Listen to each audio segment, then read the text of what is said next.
தொட்ட குறையாவும் விட்ட குறையாகும் வேண்டாம் காதல். எந்தன் வழி வேறு உந்தன் வழி வேறு ஏனோ கூடல்.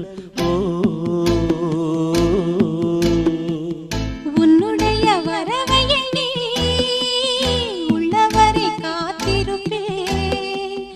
என்னை விட்டு விலகி சென்றால் மறுபடி தீ குளிப்பேன். நான் விரும்பும் காதலனே நீ ஏற்றுக்கொண்டால் நான் பூமியில் வாழ்ந்திருப்பேன். சொல்லிவிடு வெள்ளி நிலவே சொல்லுகின்ற செய்திகளையே